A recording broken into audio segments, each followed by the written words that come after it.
Oh, I'm muted. Oh, hi, chat. How are you doing? So you might be wondering why I'm talking to you and not Hamish. Hamish is off, so I'm hosting today. We had some last-minute changes to the setup, so you will see more people first of all, and there might also be some hiccups. So just keep that in mind, and we'll see you in nearly 30 seconds.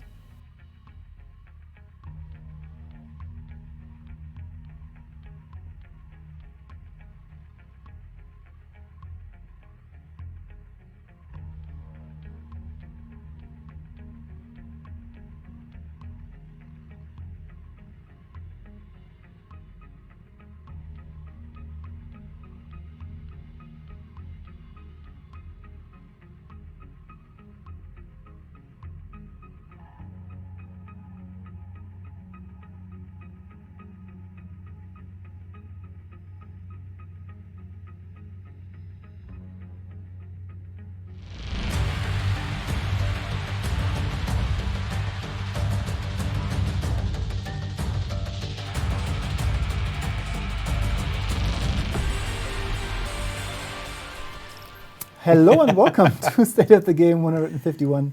As said, I'm Chris. I'm replacing Hamish for today. He's on vacation, I think, and we hope he will have a good time.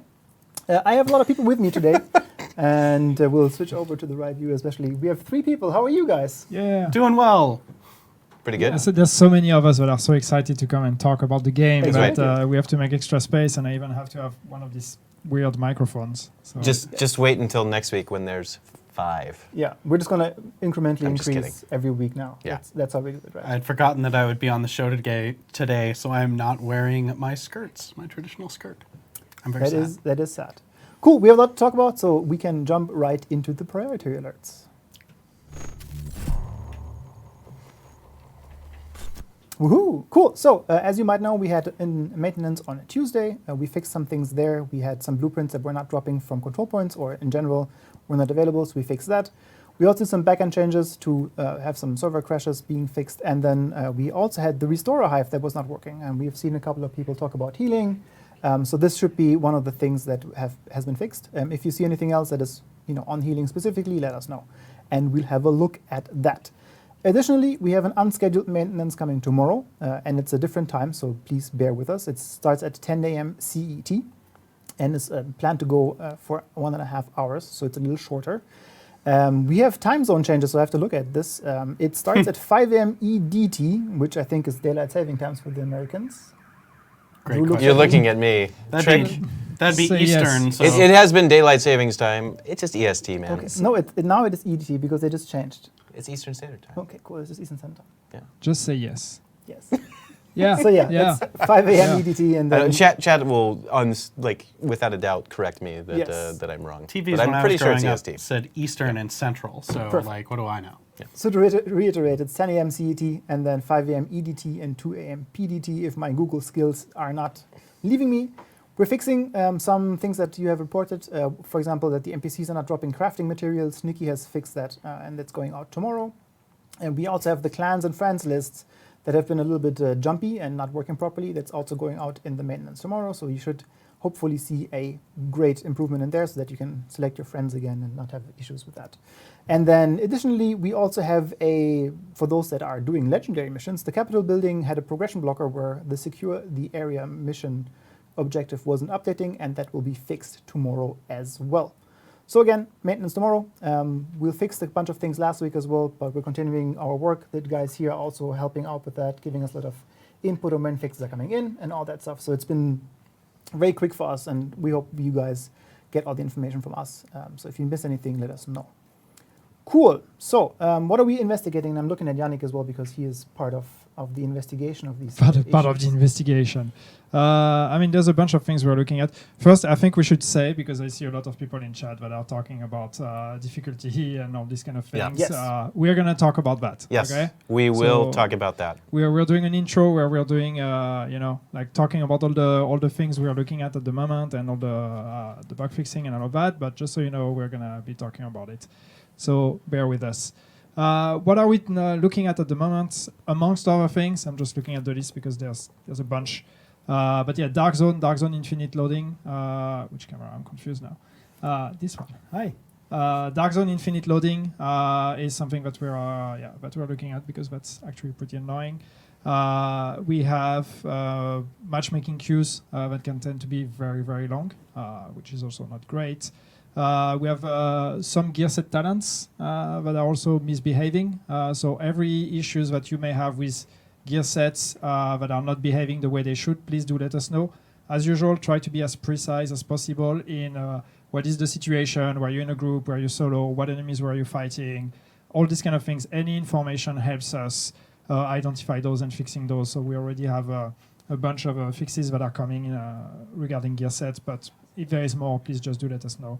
Sound issues, of course. Sound issues is a constant thing that we're trying to improve.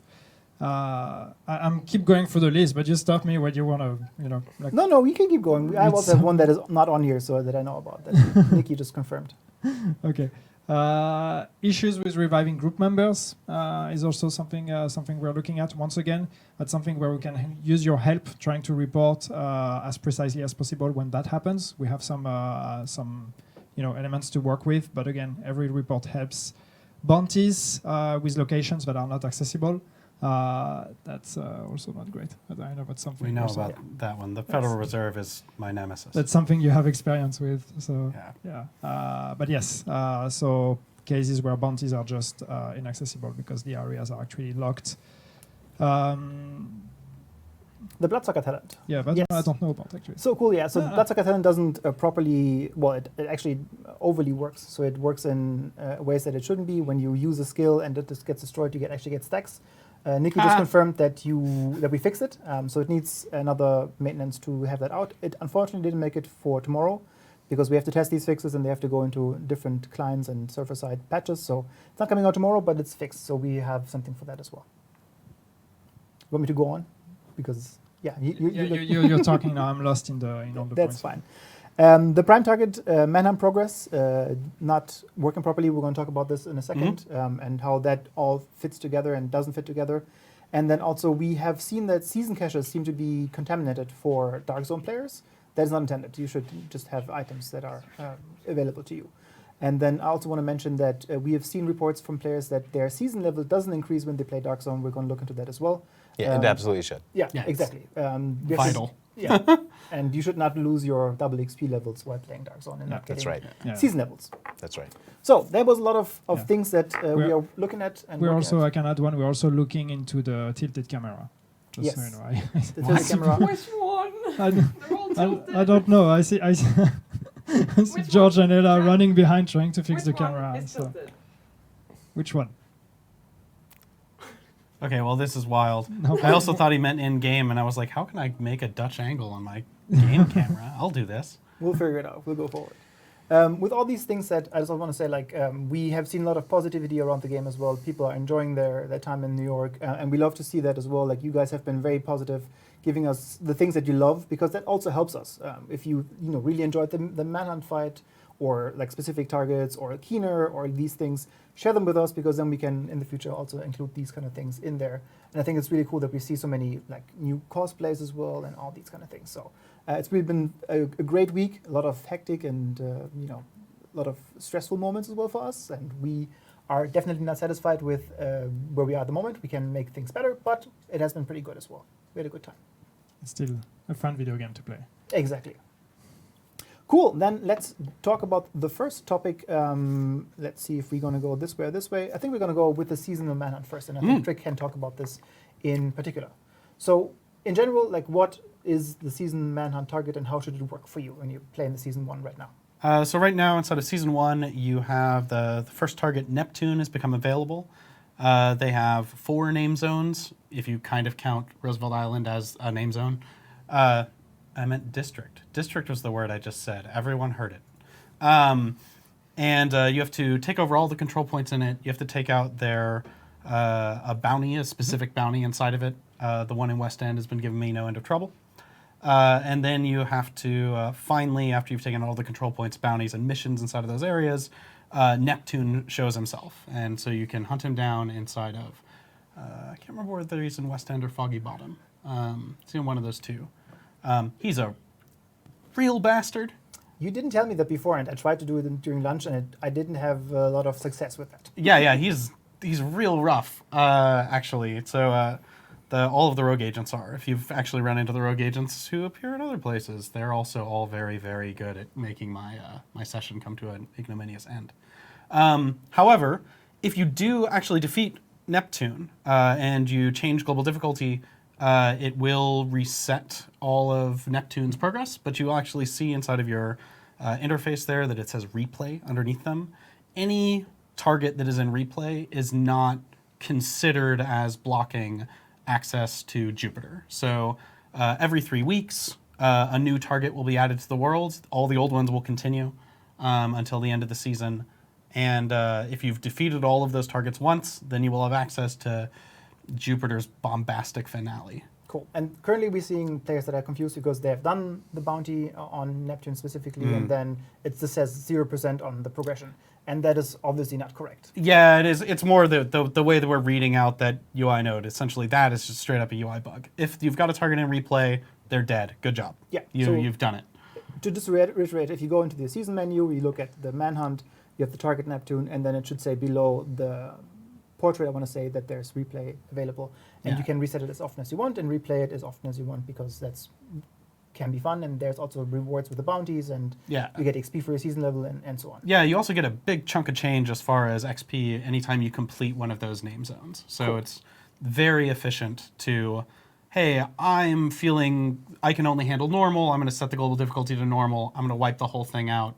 Oh, I'm feeling good enough to do hard. Just set it to hard, and take it out, and you'll get a lot of season XP in that way. Perfect. And then we have a couple of things that we have to clarify. So first of all, the reset on the global difficulty, it tells you, hey, if you do this, you will have a reset. But how it currently works, where it also resets you while you're during the progress of the manhunt, is that what we want it to be, or do we want to make changes so that if you haven't finished it yet and you reset, what is our intention with that? So the intention was that, like, hey, if we see you've reset the global difficulty, that means you complete the bounty on heroic, for example, that everybody who sees you do that can go, oh yes, you did the whole thing on heroic.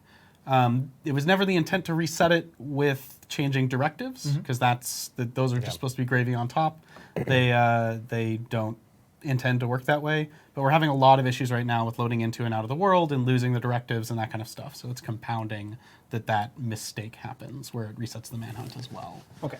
We are currently looking at, like, literally we just had a sort of strike team of looking at ways to make that even friendlier, because another thing that we know happens a lot inside of co-op right now is I've set my difficulty to hard, I've joined my friend who's on normal, I can't get progress inside of that normal world. And while you've got a little reminder at the bottom of the screen that's like, you may not get progress, it's like, thanks, may. We are aware, and so we're working on A, cleaning that up, and B, just getting a lot more permissive with the co-op rules for that.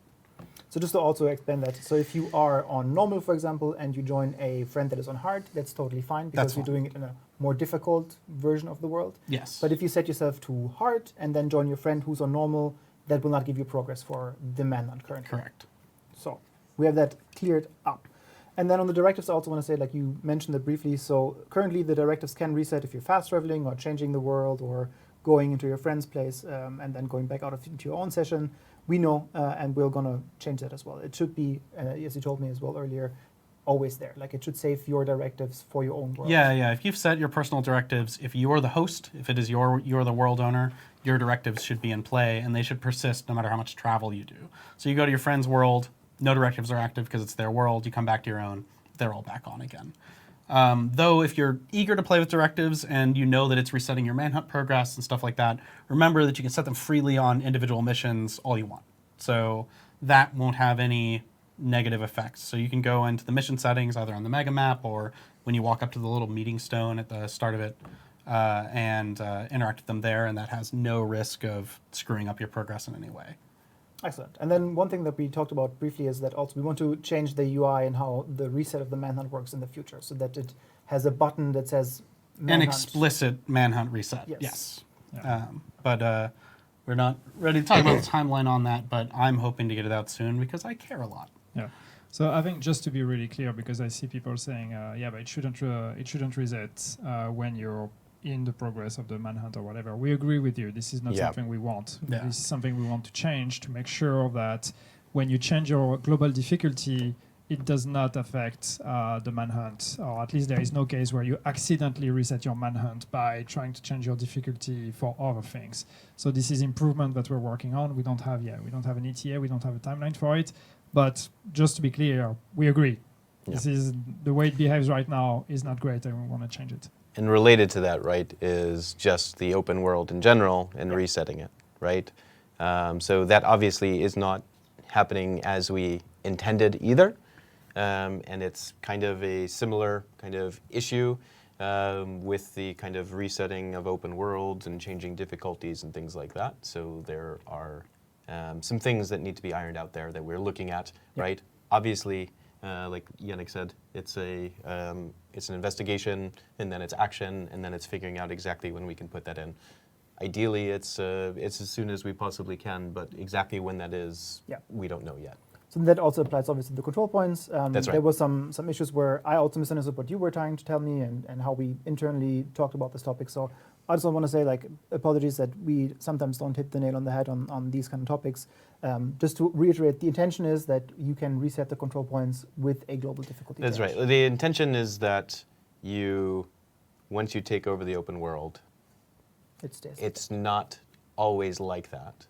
It is until you decide to change the difficulty and reset it, or if an invasion comes in, or if the New target comes in and invades a name zone. So that's the intended experience. And obviously there are certain parts of that aren't working at the moment. Yeah. So also for you guys, like, we're going to update obviously all the forum posts and all the other information that we have to reflect what we want to do. And again, we apologize if it wasn't clear, if we made some confusing messaging. That's on us. And I own that as well because I'm in charge of that communication. Cool. So there's still a lot of questions. We stated this earlier, but just to reiterate, yes, we see your comments about difficulty, time to kill, co-op scaling. We're going to talk about that later. We're not going to talk about it right now. Later, as in after we get through a couple more items on Chris's agenda, and then we will talk about it today in a few minutes. Yeah, and it's my agenda. They had no choice. I just put it on here, and that's how we have to do it. And if we start talking about it before it's actually time to talk about it, then Chris is going to be really That's right. I That's get right. really angry. So we are like, we'd love to talk about it, but first we have to go through Hamish? the other items. Super chill. Hamish will have no problem with it. No problem. But Chris? since according to chat, Hamish is fired anyway. Exactly. Right. You know. I'm German. It's just the way it is. Okay, so let's talk a little about. I talked about this at the beginning. New York has been taken back. Players have gone back to New York with the expansion. It's been a fantastic week for a lot of us as well. We had a lot of fun with the game, and I think, also see a lot of people engaging with the content that is the season and all that stuff. So we've seen a lot of very happy people as well. Season 1 is now live, and maybe to recap, like, what players can expect for the next couple of weeks. God, was it only yesterday that Neptune went live? Okay. Everything's so fast. We have a video. Apparently, we can cut to video. These are the comments you're not supposed to read out loud, Trick. Go, George.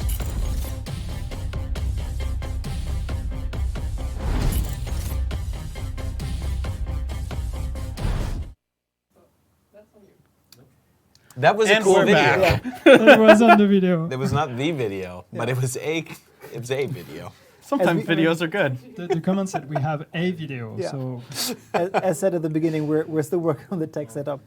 is George fired already, or? I don't like those jokes. think- We don't. Okay. Never mind about video. It's fine. We're back. Yes. So the first Manhunt target went live yesterday. There's a 1 week double XP period where you can get 15 essentially double XP levels. So once you've leveled up 15 times, you will get a Seasons Cache, which will contain 2 season items.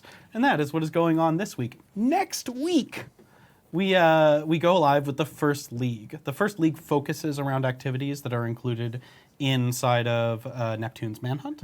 So it has challenging speed runs of Federal Emergency Bunker, Potomac Event Center, and another place which is escaping my mind right now, but we'll get there. Oh, it's DCD headquarters. Yes.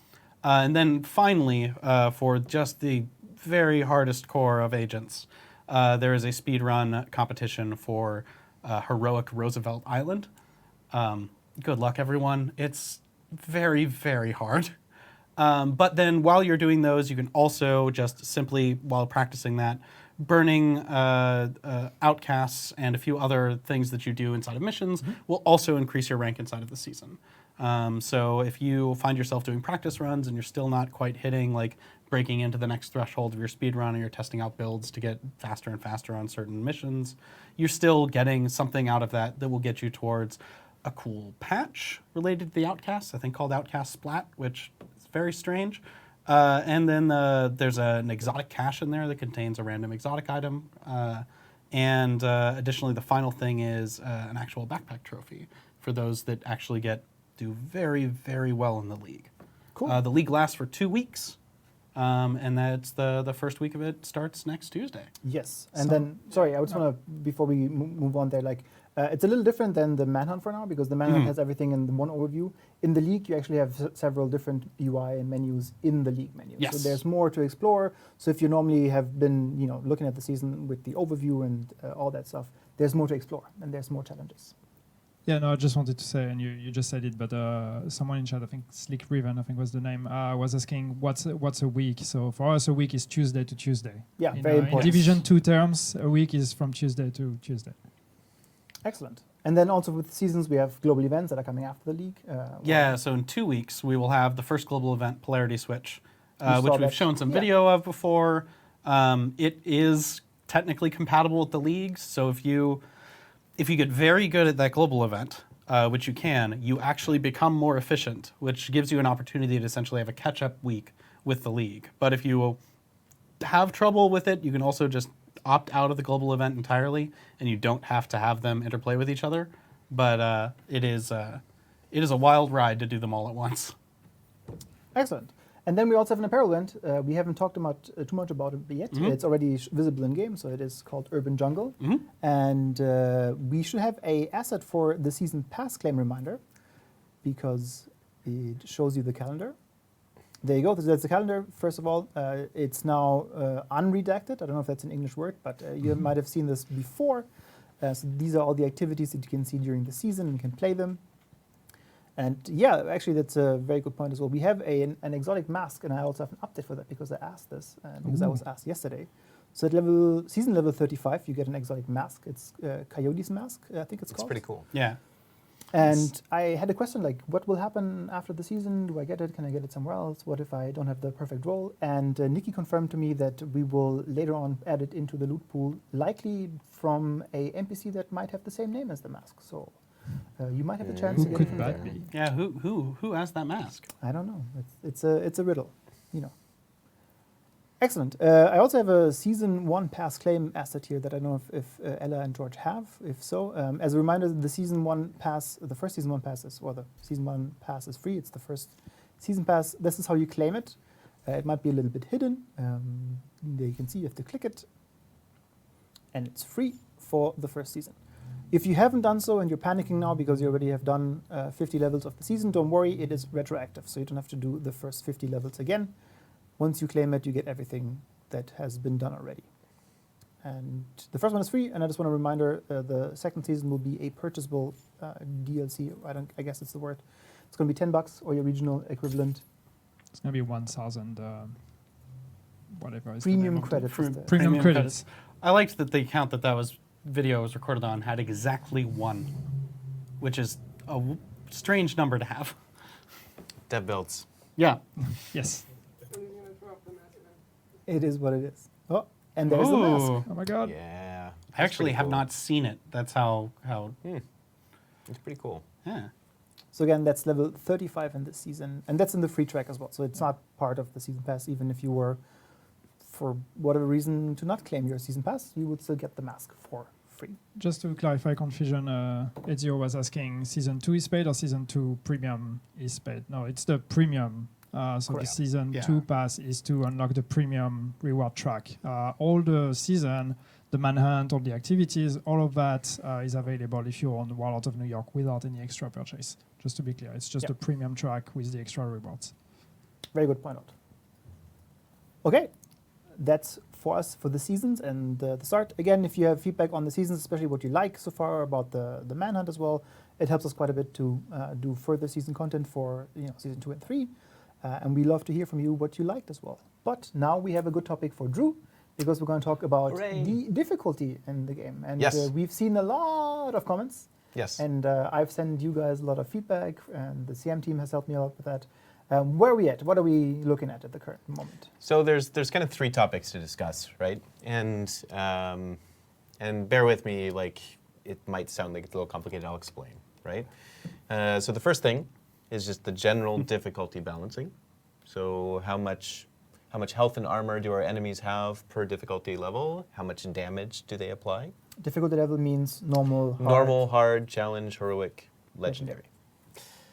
The second topic, right? So that obviously is very intertwined with TDK, Yes. time to kill.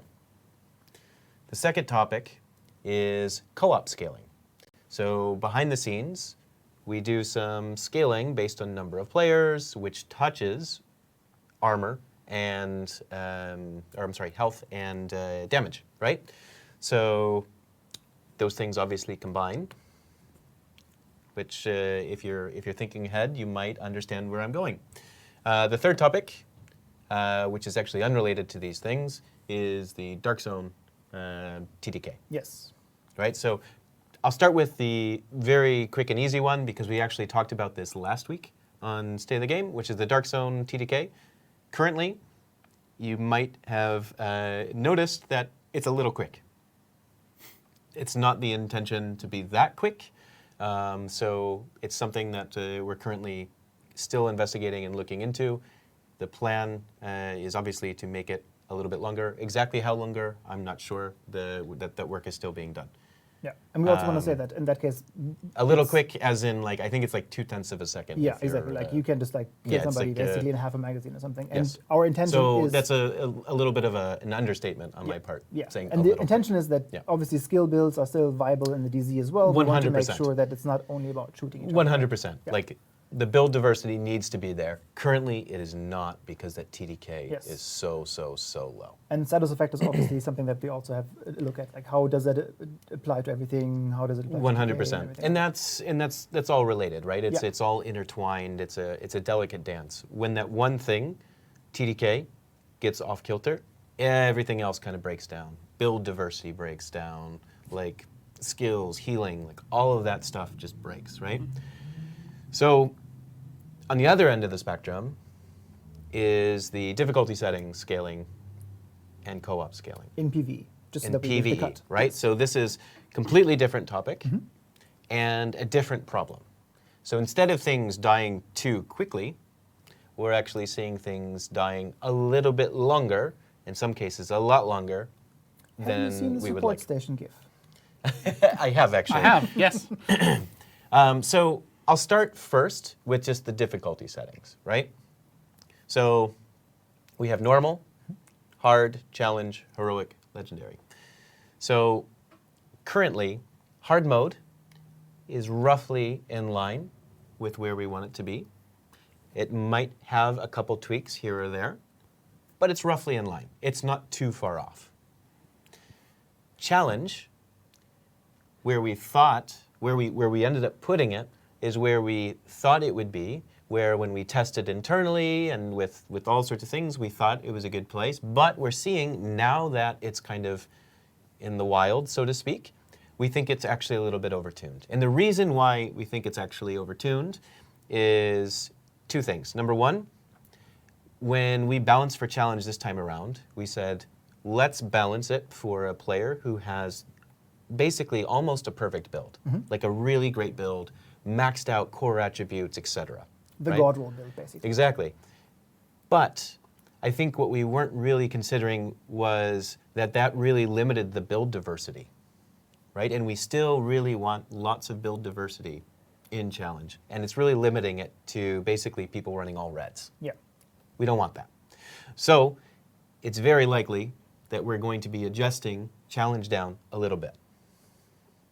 Maybe moderately, let's say. But we still want this to be a challenge. Like It because needs I've to be a seen challenge, right? Comments about like, but in pre-Wallets of New York, it was like I could just speedrun it. What is the intention with that as well? It is absolutely not going to be as easy as it was in Division 2 or Division 1. That is definitely not the intent, which of course the removal of damage to elites helps with. The signature weapons not just completely invalidating bosses. Like there's lots of different changes that we've made so that I think we're in a safer space so that we can sufficiently kind of make those NPCs die a little bit quicker, a little bit snappier, really have that fun, engaging shooter gameplay, because no one wants to shoot an enemy for clip after clip and not have them die. That sucks. We know that.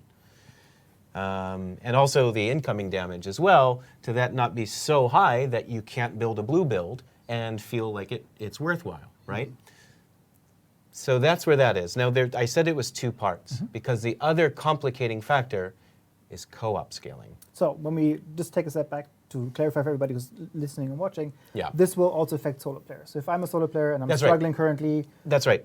changes to that lever, let's put it Yes. this way, will also make my game a little more bearable, easy, maybe even. That's right. Not like specifically, I will not be able to just speedrun challenging on my own, but That's right. you will see a difference. And That's now right. we have a different lever that we want And to if you could get to the point where you have a perfect build and you're a really skilled player Yes. that you could speedrun challenge. Absolutely. 100% intended, right?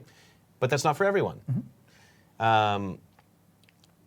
But I said there was a second part, and that's co-op scaling. So there's this scaling that we do to accommodate for a greater number of players, where we have to scale our NPCs, right? And sorry, I'm going to get slightly technical, but for various server performance and client performance reasons, we cannot put 4 times the number of NPCs on the screen as, to match the 4 times the number of players, To right? be fair, it would There's also get really crowded. That's right. It would also get a little crowded in all those spaces, right?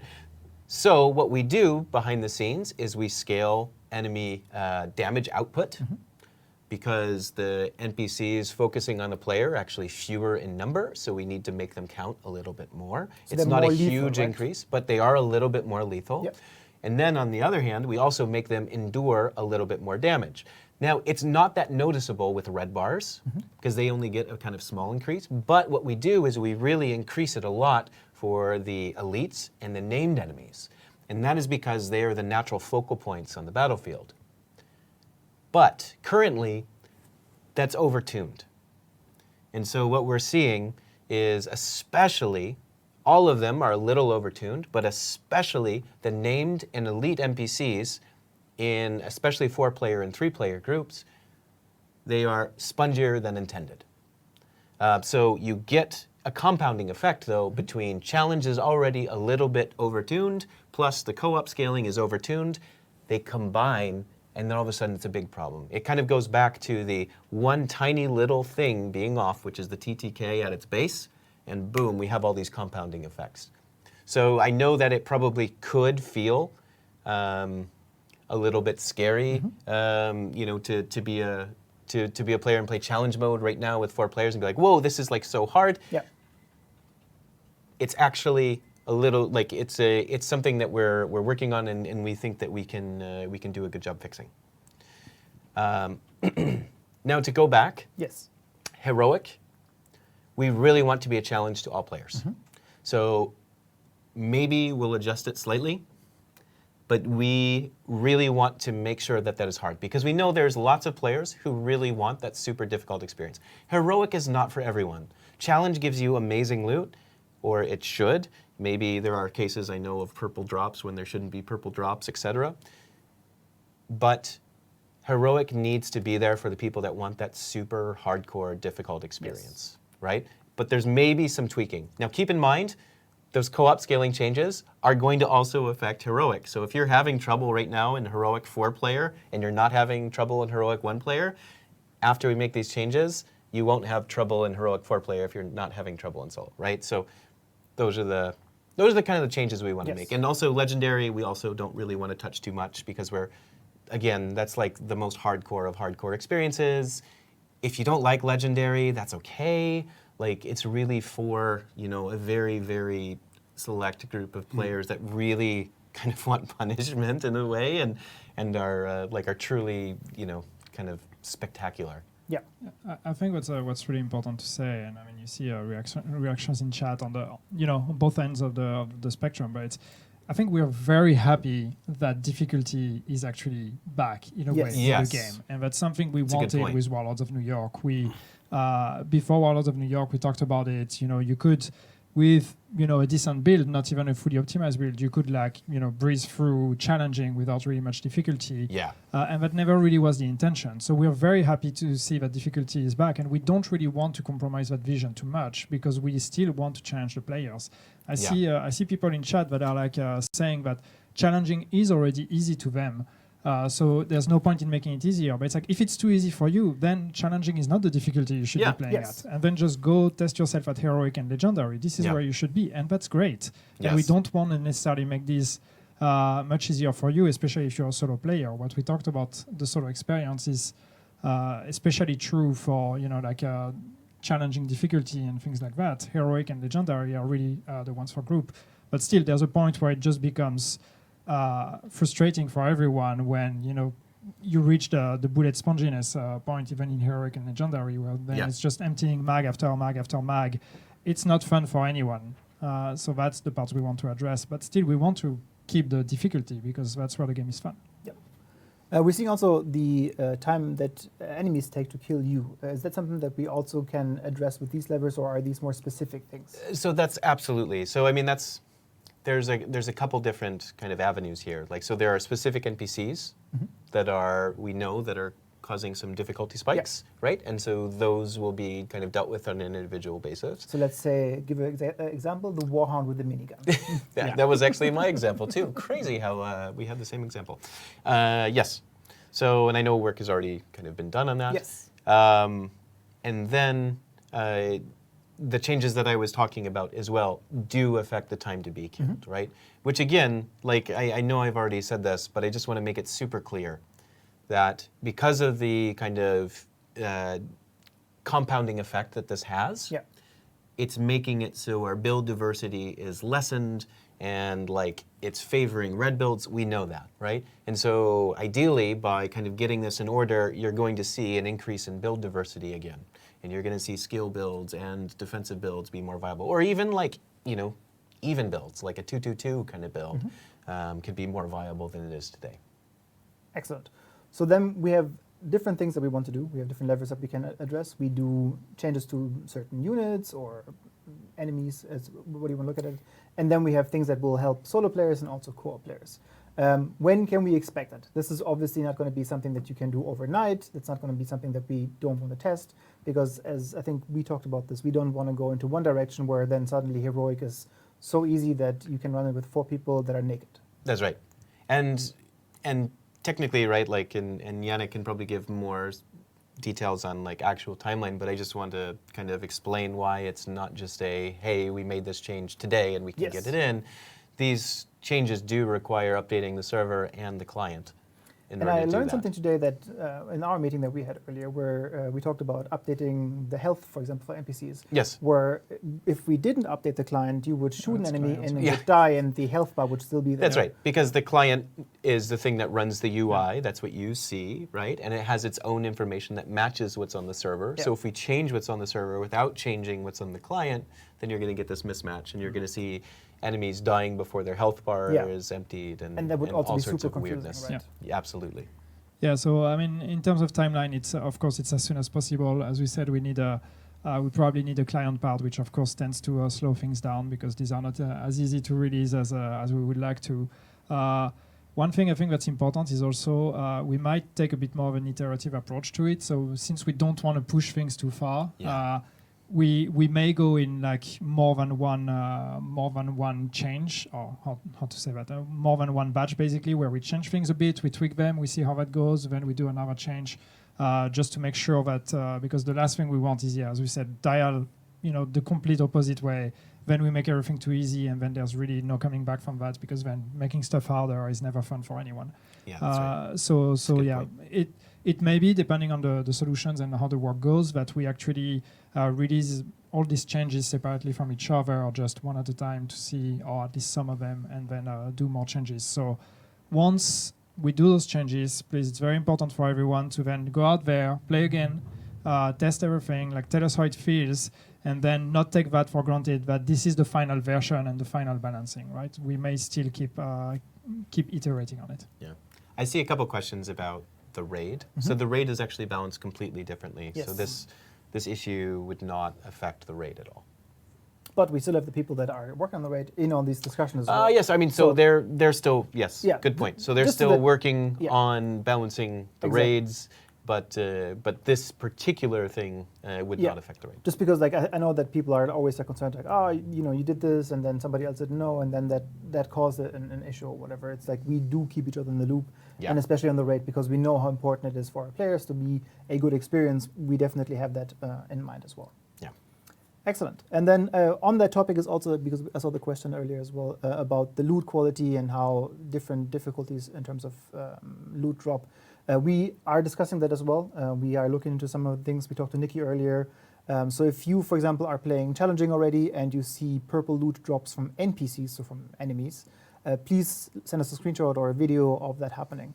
There are a couple of sources in the world, for example, the containers, or also in the mission, the containers, that currently do not scale with the difficulty. So you will still see purple drops from containers, Yeah. because, well, there's no real challenge in opening a container, I want to say. But if you get purple drops from, for example, from the mysterious rogue agents that you might encounter, or from NPCs in challenging or above, please let us know, because then we'll have to look into these specifics. So if you have anything like that, we can have a look into those specific things as well. Excellent. Do we have any other questions that are on that point as well? Let's have a quick look at the chat. Control point reset, we already talked about that a little bit earlier. We do want them to reset in the future, as we said. I mean, I'll comment on PTS because I see a bunch of people talking about it. But it's, I mean, obviously, yes, would have been great to put that on a PTS, but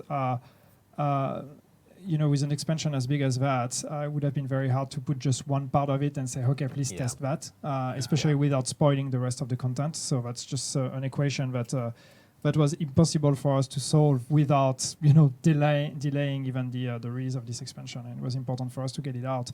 And it's kind of the same here. I think when we talk about all those balancing changes, the time for us it would take to actually set up a PTS and release it would delay our ability to actually release those changes. So we'd rather just work on the live game, make changes. And when I say we're going to iterate and please test, I'm not saying we're just going to change number having no idea what we're doing. Yes. We're doing the math. That's right. And every time we're going to iterate is because we think that this is a step in the right direction and it makes things better. So we think we can do that directly on the game rather than take the time to do a PTS and work all the different builds and get people to work on something else. And it definitely sounds like a good idea, but it would actually slow things down tremendously. So for that situation, it's better to just not do it. Yeah, and I think it's also important that it will only be for PC a PTS, because Would be we can PC only as well. Yeah. do console that easily. And then there's also like lots of things that we've seen in other PTS that we've done in the past for the Division 2, where we had to like get people on there, and then we got, you know, feedback that was somewhat valuable, but sometimes the players didn't use the builds that they used on the live game because they wanted to try out something new, and that wasn't really helpful because we actually made changes for their existing builds and all these kind of things. So it's not as easy as, you know, we copy paste the build into another folder and we set up a PTS server. Or a PTS. That's not how it works. So we appreciate the feedback though, and of course, when we have the opportunity, we can also do it. Like if we see, you know, solutions that we can test beforehand, we'll let you know. Okay, then I think we have that topic wrapped up as well, unless anybody wants to add one last comment to this. Not on Yannick's that. looking. Okay, then we'll move on to some community highlights. We first start off with a fantastic infographic, so I thought that was really, really cool. All of the brand sets explained and showed off on Reddit. So I think that is something that new players will really like, and it will help. Nice. I also That's awesome. actually use it a lot. So it's on my second screen at home now to know exactly what I want and what I don't want. So What Yeah. I've actually put this on a second screen in my home for when I'm looking at the targeted loot, Yes, and it makes exactly. me wish the targeted loot, when you highlighted the thing, actually showed what the group bonus was, what the brand bonus was. Yes. Oh yeah. Of course. Who made this? Sir Perplex made this. We should definitely credit him. cool. Oh, That is a lot of work, I'm sure. It's and really good. It will be helpful. And thank you very much again for doing these things again. I think that is also that we've seen something from launch week. A lot of people are putting out more builds and videos and guides and all that stuff. Yeah. This is really cool and really helpful for us and for the players that are coming in. And for us, I mean, for me specifically, because I have no idea what I'm doing, so I just look at Solid FPS's build and copy him. look, Thank you, Solid. Solid, thank you. thank you. Okay, then I think we have agent highlights as well. George didn't put it on my list, so I will have to do it spontaneously.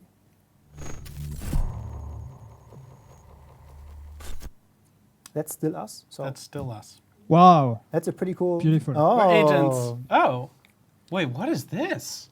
Is this a diorama? Yeah. Is this? Wow.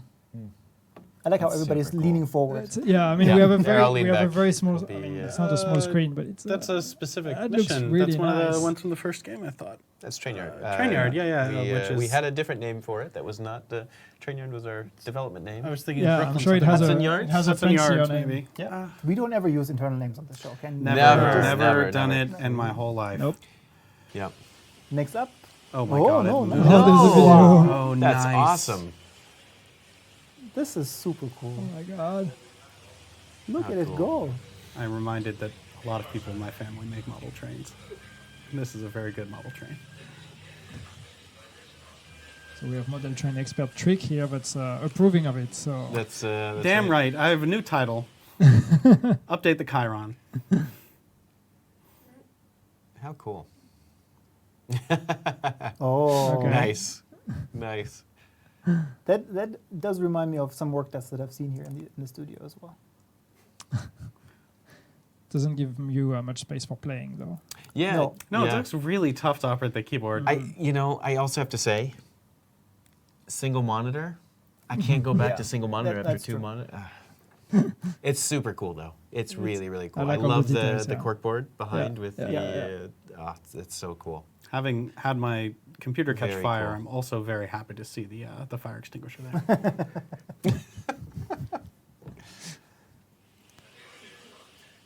Oh, George. He says it's not him. We still believe it's him.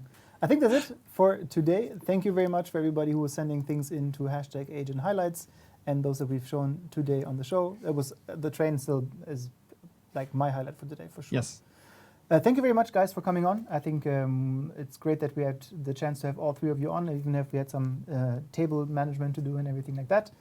Chat, thank you for being here with us. We'll be back next week, and as promised, we'll update all the communication on all the topics that we talked today very soon, so that you all have that to link to your friends as well. Thank you, and see you next time. Thanks a Thank lot. you. Thank you. Bye.